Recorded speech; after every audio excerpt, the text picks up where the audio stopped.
Ok, entonces, comenzamos.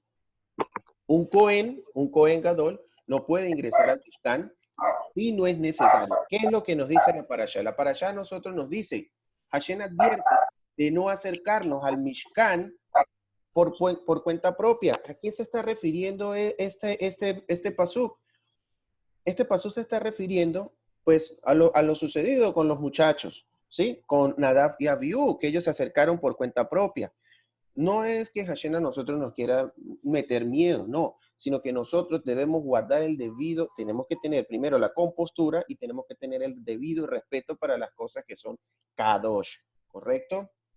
Así ocupemos una posición privilegiada dentro del pueblo de Israel. Yo podré ser el presidente del Sanedrín, podré ser el mismo rey, podré ser el Cohen Gadol, pero todo tiene que cumplirse de acuerdo a su estatus, que en ese momento se está entonces llevando a cabo. Entonces, el primero de Nisan, luego de la muerte de los hijos de Aarón, los mayores, Nadab y Abiú, Hashem le dice a Moshe que advirtiera a los Kohanim acerca de entrar al Ohel Moed, ¿sí? Donde se encontraba el Kodesh, el lugar santo donde se ofrecía el incienso, el Ketoret, y el Kodesh a Kodashim.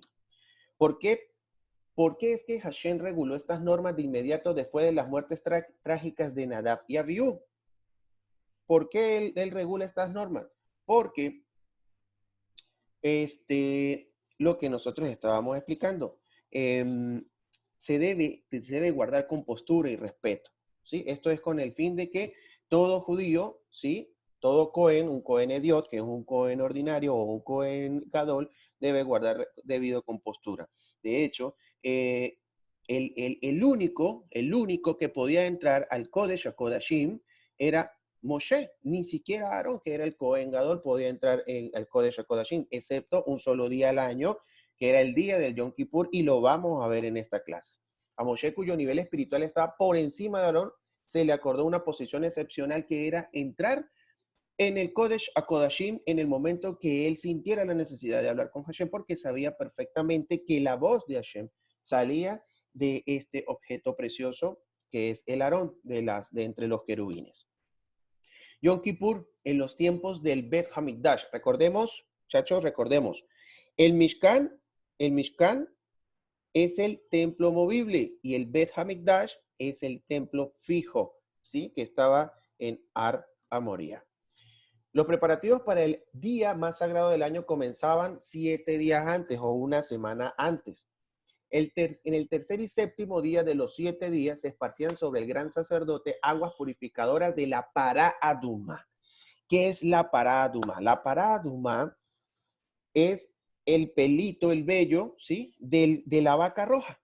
Es el pelito de la vaca roja. Una vez leí una noticia no hace mucho de que en Estados Unidos había dado a luz una vaquita que su cría era de pelo rojo, ¿correcto? Entonces, bueno, hubo sabios que se trasladaron hasta esa finca, dictaminaron, al fin no sé qué pasó con ese tema, ¿correcto? Entonces, el Sanedrín enviaba un grupo de Talmidei Jajamín, unos estudiosos, ¿sí? De Torah, unos sabios de Torah, para que instruyeran al Cohen Gadol en el servicio de Yom Kippur. Las leyes se las repetían al Cohen Gadol, se las repetían y se las repetían y se las volvían a repetir con el fin de que él, ¿sí? Se las grabara y luego ellos se daban cuenta cuando el Cohen Gadol tenía la capacidad de explicarle a ellos todas estas leyes concernientes al servicio del día del Yom Kippur. ¿Qué pasaba en Erev Yom Kippur? Que es la víspera del Yom Kippur.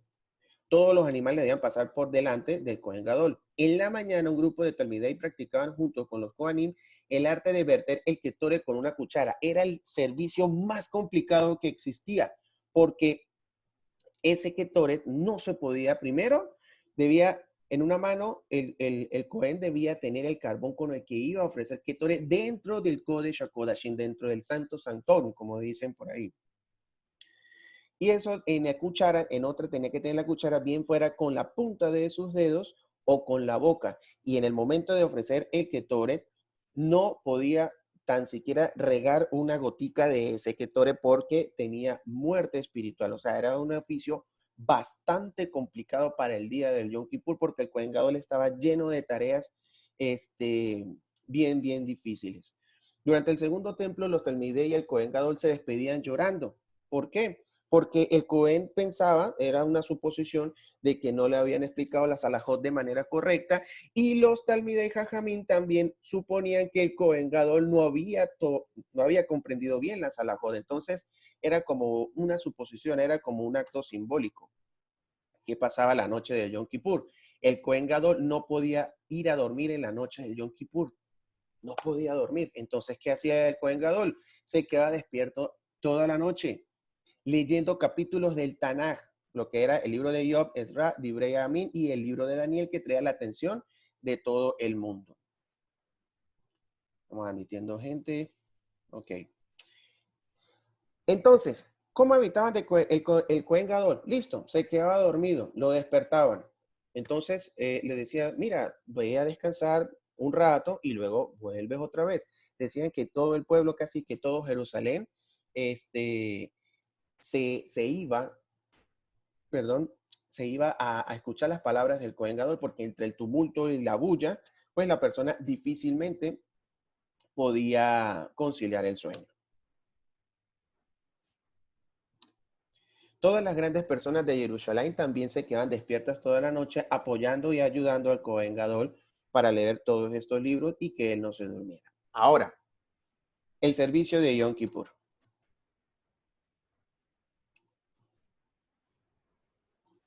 La abodá, el servicio, comenzaba después de la medianoche, cuando echaban suertes quién debía realizar la elevación de un puño de ceniza y quién limpiaba el misbeat. Sabemos por parashot anteriores que esa era la primera misbah del día, el tema de la limpieza, de quién era el que debía ir a sacar el tema de las cenizas y quién limpiaba el misbeat. El tamid, el sacrificio diario de la mañana, se sumergía en la migbe, ¿sí? ¿Quién? El Cohen Gadol vestía la prenda de oro y vertía agua sobre sus pies y sus manos. Ofrecía un korban tamid, quemaba ketore y encendía la menorá. El servicio de él incluso no comenzaba en ese momento, comenzaba era 7 días antes. ¿Sí? El Mijahabitim, el Musaf de Yom Kippur, se ofrecía un buey, 7 corderos, que lo bien explicado en Parashá Pinjas. Luego se quitaba las prendas de oro, hacía migbe y se ponía las prendas blancas. ¿Correcto? Entonces, el vidui, que era la confesión. Luego, el sorteo, que se preparaban 2 machos cabríos de igual peso, altura y aspecto, y se preparaban 2 inscripciones, una para Hashem y otra muy especialmente para lo que se ofrece como el Azazel. ¿Sí? Vidui Ushehita, una segunda confesión, y el sacrificio del buey del gran sacerdote. Se repetía la acción por segunda vez. A ver acá. Ok. Entonces se sacrificaba un buey y recogía su sangre en una sartén que entregaba un cohen diferente. La Abodá Bakodesh Akodashim está en rojo porque es un servicio que era el más delicado del servicio del Cohen Gadol durante el Yom Kippur. ¿Qué era? La parte más delicada de la boda, el Cohen Gadol debía ingresar al Kodesh Akodashim para ofrecer Ketoret. ¿Sí? ¿Qué hacían entonces? En ese momento, entonces, el Cohen Gadol no usaba su ropa comúnmente, que eran las vestimentas de oro. Para el día del Yom Kippur, el sacerdote, ¿sí?, vestía una ropa hecha del lino más fino, de la tela más fina que pudiese haber. Esa era solamente ese día que lo utilizaba.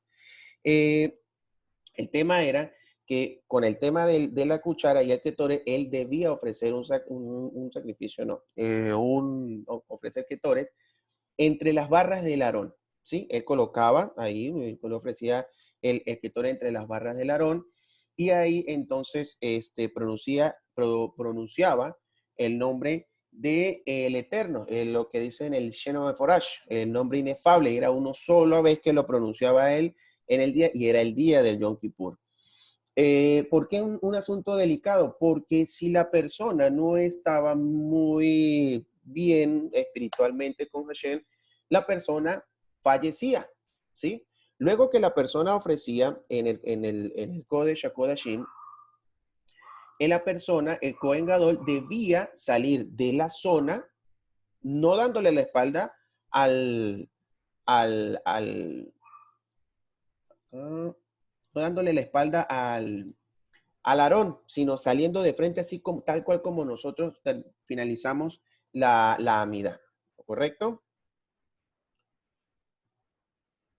Ok, espera que me están entrando muchachos. Yoreima no sé por qué no le doy a admitir, pero no termina de entrar. Bueno, muchachos.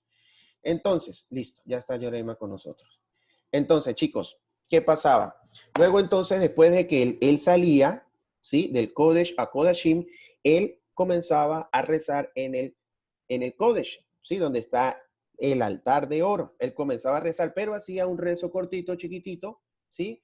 Para no asustar al pueblo íntegro, el pueblo de Israel, ¿sí? Para que ellos no se asustaran y pensaran de que el, el, el Cohen había fallecido, ¿correcto? Una vez cuentan que Shimon Asadik se demoró más de la cuenta, ¿sí? Él salió, fue bien, hizo todo el abodá y él comenzó a rezar, a pedir más que todo bienes materiales y bienes espirituales para el pueblo de Israel. Y hubo un momento donde la gente empezó a murmurar y a pensar qué pasó con el Cohen, no sale, no sale. Y en el momento de que los Kohanim, ¿sí? Los demás Kohanim fueron a buscarlo, él en ese momento sale y le preguntan, hey, ¿qué pasó? ¿Por qué demoraste tanto? Bueno, porque estaba pidiendo por el pueblo, estaba rezando por el pueblo. Y los Kohanim le dijeron, ok, está bien, pero la próxima vez no te vuelvas a demorar tanto tiempo porque asustas al pueblo. Y en un momento así, tener miedo, tener este pánico por la muerte de un Kohen Gadol, pues no era de buen presagio, ¿correcto? Ajá. Entonces seguimos. El Azaat Dan Apar, el esparcimiento de la sangre del toro del Cohen Gadol. El Cohen Gadol ingresaba en el Kodesh a Kodashim por segunda vez para esparcir la sangre del toro. El Cohen Gadol debía ofrecer sacrificios personales, ¿sí? Y el sacrificio en colectivo del pueblo de Israel. Si el Cohen Gadol no estaba como muy con Hashem, no estaba bien, entonces el pueblo también llevaba, ¿sí? De los decretos duros. El Shahitá se Bekabalat Damo, sacrificio de cabrío para Hashem. Dejabas el Kodesh a Kodashim para sacrificar el macho cabrío designado para Hashem en el atrio y para recibir su sangre en un sartén. El esparcimiento en la cortina divisoria y en el altar de oro. El envío del macho cabrío a Azazel y una tercera confesión. El Cohen Gadol colocaba sus manos entre los cuernos del macho cabrío con vida designado para Azazel y pronunciaba una tercera confesión, esta vez por los pecados de todo el pueblo. Pero entonces ustedes en este momento seguramente se están preguntando qué significa el Azazel, ¿correcto? Entonces, aquí vamos a tener una breve explicación de lo que es el Azazel según los comentaristas y según lo que dice el Midrash. Ok, ¿qué significa ese término? Son 3 puntos. Punto número 1. Es una expresión compuesta por la palabra azaz, que es fuerte, y la palabra y la letra alef y la letra lamed, que significa él. Enorme e impotente, debido a que estas eran las características del farallón, desde donde se arrojaba el macho cabrío, porque ese animalito lo sacaban fuera de Jerusalén, ¿sí? Y era arrojado por un despeñadero, por un barranco, por decirlo así, para expiar los pecados del pueblo de Israel. Entonces, el macho cabrío que va hacia Azazel, entonces denota el macho cabrío que se entrega a una roca enorme e impotente. Es el punto número 1. ¿Qué dice la Gemara con respecto a este tema? Punto número 2. Es un compuesto, la Gemara dice que es un compuesto de Asa y Asael. ¿Quiénes eran Asa y Asael? Eran dos ángeles que antes del diluvio le suplicaron a Hashem que les permitiera vivir entre los humanos, ¿sí? Entre aquella generación, con la apariencia humana para probar que ellos no pecarían como lo haría la raza humana. ¿Qué pasó con ellos? Cuando Hashem de hecho les dio permiso para que vivieran como humanos y probar que ellos no pecarían, entonces su depravación sobrepasó a la de la generación anterior a la inundación, al Mabul o al diluvio. ¿Correcto? El macho cabrío se llamaba Azazel para implicar que lograba expiar pecados, entre ellos hechos inmorales como los de Asa y Azazel. Y otro punto, sí, otra opinión, según otros Midrashim, interpretan que Azazel representa a Satán o a Shet. Sin embargo, se entiende con suma claridad que el macho cabrío no es, Hasbe Shalom, un sacrificio que se ofrece al Satán o a los demonios. Tales sacrificios están prohibidos de forma explícita por la Torá en Vaikra 17:7. Hasbe Shalom no se puede caer en un error, ¿sí?, de interpretación. Entonces, él quería atorar la lectura de la Torá tan pronto como el Cohen Gadol se enteraba de que el macho cabrío había sido, llegaba al desierto, se dirigía al pueblo leyendo la parashá, esta parashá a Hareimot y a parashá Emor en un párrafo y un párrafo de Pinjas, de la parashá Pinjas. El Corban Musaf, el resto de sacrificio Musaf, vertía el agua sobre sus manos y pies, se sacaba las prendas de hilo, hacía migbe, se ponía las prendas de oro, se lavaba manos y pies y ofrecía un macho cabrío como hatán. Me imagino que alguien me estará preguntando por qué no usaba las prendas de oro cuando hacía el Ketoret en el Kodesh HaKodashim el día del Yom Kippur, ¿sí? Alguien en algún momento pues me llegará a preguntar. Si lo preguntan, lo respondemos. Abraham a Elín, ofrenda de carneros. Luego se ofrecía su propio carnero y lo de las personas que hacían sacrificios especiales en Yom Kippur. Tal Michel Ben Arbaim, el olá diario de la tarde, ¿sí? Y Osaat Kaf Umachta, la extracción de cuchara y la sartén del Kodesh HaKodashim, la extracción, o sea, sacarlo. Volvía a ponerse las ropas blancas, esta ropa de hilo fino, entrabas al Kodesh HaKodashim para extraer la cuchara y el sartén que había dejado allí. Ajá. Continuamos. El Actarat Ketoret, acto de quemar incienso diario, se lavaba las manos y pies, se quitaba las prendas blancas, hacía migbe, se ponía las prendas de oro, se lavaba las manos y pies y luego quemaba un puñado de Ketoret y encendía la menorá. Dicen aproximadamente que este proceso del día del Yom Kippur, el Kohen Gadol se quitaba y se ponía las prendas aproximadamente hasta 10 veces. Y cada vez que se quitaba las prendas, hacía migbe. Todo el tiempo. El Mijat Habitim, la ofrenda diaria del Kohen Gadol, inmediatamente después el Kohen Gadol quemaba en el altar la segunda mitad de su ofrenda. El Kohen había finalizado su larga y ardua labor. Cuando cuentan los comentaristas que cuando el Kohen terminaba, ¿sí?, de hacer el servicio, había un grupo de gente que lo esperaba y pues de alguna manera festejaban el hecho de que él haya salido vivo de todo este servicio. Aparte también, pues, era una tarea ardua y era una tarea fuerte. Entonces, ¿qué hacemos en la actualidad que no tenemos Kohen Gadol que logra expiar nuestros pecados? Bueno, asistimos a nuestra comunidad, hacemos tefilá, hacemos ayuno y el día del Yom Kippur es como si fuera un Shabbat. Igualito se aplica las 39 melajot de Shabbat. Solo con la diferencia de que estamos haciendo un ayuno largo, completo, aproximadamente de 27 horas. Y estamos sumergidos en la tefilá completa, ¿sí? En todo momento estamos haciendo tefilá. Las leyes del Yom Kippur, que nosotros todos conocemos, que es que el ayuno, abstención de trabajar, ok, fíjense lo que dice aquí, se castiga el hecho de comer un poco de comida en Yom Kippur con caret. ¿Qué es caret? Extirpación, expulsión. Ojo, con excepciones. Si la persona se encuentra en un estado delicado de salud, no está obligada a guardar ayuno. Si la persona debe consumir pastillas para cualquier tipo de tratamiento, se le permite también, ¿correcto? Recordemos siempre algo que acá nos dicen las clases, las misbot no son misbot de muerte, son misbot de vida, ¿correcto? Siempre, siempre recordemos eso. ¿Por qué se eligió el día del 10 de Tishrei? Para que se convirtiera el día de la expiación de todas las generaciones. A ver, muchachos, necesito que interactuemos un poquito. ¿Quién me puede dar explicación acerca de qué pasa? ¿Por qué fue este día? El día que se tomó para todas las generaciones como el día del perdón, el día de la expiación de pecados. ¿Alguien me puede comentar algo, por favor?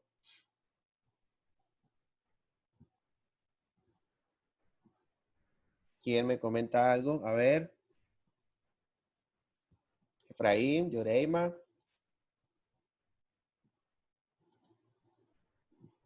Dakar, Daisy. Bueno, ¿alguien va a comentar? Bueno, listo. Resulta que el pueblo de Israel pecó en el desierto con el Het Aigel, es el becerro de oro, el pecado del becerro de oro. Moshe tuvo que ir nuevamente al monte Sinai a pedirle perdón a Hashem. Duró un proceso largo de 40 días y el 10º día del 7º mes, Hashem le dijo que he perdonado conforme a tu pedido, le dijo a Moshe. Y precisamente fue ese día 10 de Tishrei. Entonces, como Hashem espió el pecado, ya sabemos que lo espió, pero por partes, gradual, ¿no? No definitivamente, sino que es como cuando uno compra a cuotas y le dicen, bueno, si iba a recibir 100 grados de sanción, entonces ahora va a ser un poquitico por generación, generación, generación. Sí. Pero de todas formas, eso es una forma del perdón, que es disminuir el pecado, y fue ese día, 10 de Tishrei. Muy bien, Yacar. Gracias por tu aporte. Exactamente, fue ese día que se levantó el decreto que teníamos nosotros por el tema del pecado del Aegel. El Cohen Gadol, en todas sus confesiones del día de Yom Kippur, pronunciaba algo muy importante, lo que yo mencioné hace rato, el Shem HaMeforash y las letras del nombre de Dios, ¿sí? Cuando los Kohanim y la gente se juntaban en el atrio, escuchaban en las letras el nombre del tetragramatón. Y dicen nuestros sabios que en aquel entonces 10 veces se pronunciaba el Shem HaMeforash, ¿sí? Que significa el nombre inefable, ¿correcto? En aquel entonces.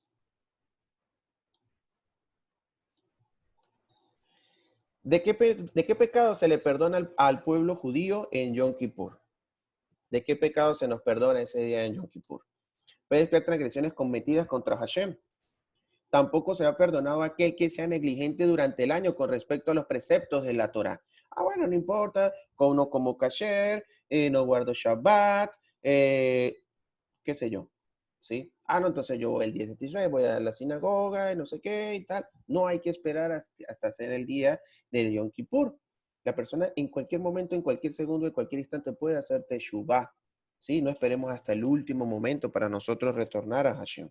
Recordemos que, bueno, después les doy otras explicaciones, ¿sí? Del libro. Un pecado que no se expía ni con Yom Kippur, ni con teshuvah, ni siquiera con sufrimiento adicional, es la profanación del nombre de Dios, ¿sí? La profanación del nombre de Hashem, que es el Hilul Hashem. Las prohibiciones contra los sacrificios fuera del Mishkan. ¿Cuáles son las prohibiciones contra los sacrificios fuera del Mishkan? Ok, ya en esta sesión ya queda 10 minutos. Por ejemplo, en aquel entonces, antes de nosotros tener en Mishkan, los sacrificios se podían hacer en cualquier lado, ¿sí? Se podían hacer en cualquier parte, pero luego después del Mishkan, cuando empezamos a tener Mishkan, los sacrificios se debían hacer, era ahí, en ese punto geográfico, de acuerdo a la ubicación del Mishkan, ¿correcto? Si fue en Shiloh, si fue en cualquiera de esas ciudades o localidades que fueron capital del pueblo de Israel. Ahora, por ejemplo, ¿qué dijeron nuestros sabios? En los tiempos del segundo templo, la mayoría de los Kohanim fallecían dentro del año que seguía a Yom Kippur. ¿Por qué?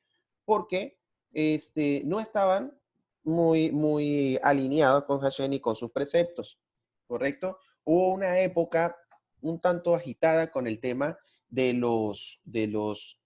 bueno, alguien que me corrija con el acento, no sé si se dice saduceos o se dice saduceos. Ya acá, ¿cómo se dice? La forma correcta. Saduceos. Saduceos. Bueno, en la época de los saduceos, ellos también, un grupo de judíos que ellos empezaron a interpretar las halajot a la manera de ellos. ¿Qué fue lo que pasó? En uno de ellos, de ese movimiento de los saduceos, existía un Cohen Gadol. ¿Cuál era la de los sabios, la halajá de los sabios? ¿Cómo se debía encender el Ketoret? Pues el Ketoret se debía encender, era adentro del Kodesh HaKodashim. Ellos interpretaban que se debía encender afuera. Su interpretación era que se debía encender afuera. ¿Qué sucedió? Sucedió que entonces uno de esos Kohanim le dice, bueno, el papá, su padre le dice, debes encender el Ketoret afuera. Y él le dice, no, hay que respetar los sabios dicen que se encienda adentro. Al final, él encendió el Ketoret fuera del Kodesh HaKodashim, lo entró, lo llevó, lo que sea, y en ese año esa persona falleció, ¿sí? Entonces, muchas personas, ¿sí? Aluden al tema de interpretar de manera errónea todas las alajot que desde Moshe hasta nuestros días nos han heredado nuestros sabios. ¿Qué quiere decir esta parashá? La parashá Aharaimot. La parashá Aharaimot dice que Hashem advierte de no acercarse a Mishkan por su cuenta. O sea, no debemos hacer la interpretación de todas esas alajot por cuenta propia o por interpretación de nosotros. Podemos llegar a una interpretación, podemos de cualquier alajot, de cualquier enseñanza, pero siempre nosotros debemos consultar a nuestro rabino. Rabino, mira, yo tengo esta duda, tengo esta interpretación, podemos estar en lo correcto como podemos estar supremamente errados. Y si no tenemos la consulta con nuestro rab, nosotros podemos de manera errónea empezar a cometer errores de interpretación y a asumirlos como verdad y de igual manera las alajot. Si ya nuestros sabios nos establecieron desde la época, ¿sí? Ciertas alajot no hay necesidad de cambiarlas, se pueden modificar de acuerdo a la época que nosotros estemos viviendo. Por ejemplo, en ninguna parte de la Torah dice que no se puede utilizar un celular en Shabbat. ¿Sí? Ustedes la pueden buscar al derecho al revés, no hay ningún lado que dice que, pero hoy en día, debido a la época de la tecnología, ¿sí? Entonces el cerco se va ampliando. Hey, no puedes utilizar el teléfono celular en Shabbat. Hey, no puedes utilizar la luz eléctrica en Shabbat. ¿Por qué? Porque la quebranta. Entonces, cada vez de acuerdo a la época y con base a todas estas enseñanzas, es que vamos nosotros adquiriendo un poco más de alajot, que al final pues es para nuestro propio bien, ¿correcto? Ok, entonces muchachos, quedan aproximadamente 5 minutos de esta sesión. Recordemos que viene otra sesión porque falta la otra mitad de la clase, que es la de Kedoshim. ¿Alguna pregunta o alguna aporte a la clase, por favor? Pueden opinar, cualquiera de ustedes. Vamos, que no toda la vez.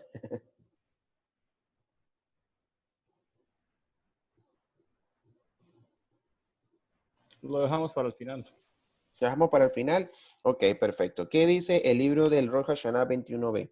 Dice que por más de que nosotros estudiemos y por más que nosotros nos esforcemos, nosotros simplemente llegaremos a un 50º nivel espiritual. ¿Correcto? ¿Qué significa eso? Que la interpretación de esta parashot, ¿sí? Significa que para poder llegar a un nivel espiritual de perfección, no podemos hacerlo con un cuerpo físico en el cual nosotros siempre estamos tentados, siempre está la pelea, ¿sí? Del Yetzer-Hara, del Yetzer-Tov, de qué hago bien, qué hago mal, y vernos nosotros siempre como expuestos a cometer error. ¿Qué dice, por ejemplo, aquí la gematría? La gematría dice que las últimas letras de las palabras Aharaimot es una letra Yud y una letra Tap, que en la gematría hace el número de 410, que es el mismo valor numérico de la palabra Kadosh. Entonces, ¿qué significa esto? Significa que después de la muerte, nosotros seremos Kadosh. Sí, por eso dice la parasha, esta parasha doble. Aharei Mot Kedoshim, después de la muerte, nosotros seremos santos. Incluso dicen algunos comentaristas que en la época de Shimon Bar Yochai, cuando él daba sus clases allá en Israel, en Eretz Israel, decía que él tenía pocos alumnos, sí, que siempre le iban poquitos alumnos, le iban escasamente una cantidad mínima de alumnos. Pero cuando entonces este gran sabio que de propósito ahorita el número del día 33 de la cuenta del Homer hacemos la gran quema de madera, ¿sí? Por en honor al día del fallecimiento de Shimon, Shimon Bar Yochai, empezaron difuminarse todas las enseñanzas de Shimon Bar Yochai de la época, ¿sí? Entre las personas, entre sus talmidei, ¿sí? Entre sus talmidei Jajamim, y entre los israelitas que iban a visitar las tumbas de estos sabios, ¿sí? Ahí fue donde las enseñanzas de Shimon empezaron a recorrer, y de hecho, hoy en día, pues, dentro de la mal llamada cábala comercial, la que vemos nosotros gratis en internet, vemos que ellos hacen mucha referencia a las enseñanzas de Shimon Bar Yochai. Bueno, queda todavía otro poquito más de esta sesión. Entonces, la parashá de Jareimot nos recuerda, ¿sí? La muerte de Nadav y Abiú, y se lee el día del Yom Kippur. Expía los pecados de la persona y los sadikim. Esto expía los pecados de la persona. Eso lo dice el libro de Moed Katan, el 28a. ¿Correcto? Entonces, algunos sabios se preguntan, bueno, pero cuando arrancan las parashiot arrancan es con el nombre, ¿sí? De X. Por ejemplo, Haya Sara, la vida de Sara, y ahí empieza, habla poquito de la vida de ella y luego pasa a otro punto. Todas las parashiot arrancan así. ¿Por qué entonces esta parashá no arranca así? Porque esta parashá arranca es con el nombre, no debería llamarse pues la parashá de Nadav y Abiú, ¿sí? ¿Por qué entonces se llama Jareimot y no Nadav y Abiú? Porque dicen nuestros sabios, que cumple una misbah con deseo y entrega. El que cumple una misbah con deseo y entrega se le considera como si hubiese entregado su vida, ¿sí? Recordemos aquellos temas cuando nosotros estudiamos las leyes, Sefer Baikra, el tema de los sacrificios. Cuando una persona se sacrifica, ¿sí? Sacrifica de levantarse, no puede levantarse temprano, le cuesta levantarse temprano, pero esa persona se levanta temprano y va a la sinagoga, a la tefilá de Shaharit. Dicen que eso se considera como un sacrificio, así tal cual como existiera el Mishkan, o como si existiera el Bet Hamikdash. Realmente son cosas y acciones para bien que nos cuesta. Entonces, y más cuando es una misbah. Si a nosotros nos cuesta levantarnos a las 6 de la mañana e irnos nosotros a la sinagoga, ¿sí? A cumplir, a hacer minyan, nosotros los hombres, y cumplimos esa misma con deseo y con entrega, se le considera como si la persona hubiese entregado su vida, ¿correcto? Entonces, dejamos entonces de lado la parashá, a Jareimot. Ya me queda menos de un minuto, voy a finalizar la sesión, ¿correcto? Y arrancamos inmediatamente con la parashá Kedoshim, ¿ok? Se conectan de nuevo a este mismo código, ¿perfecto? Bueno, ya nos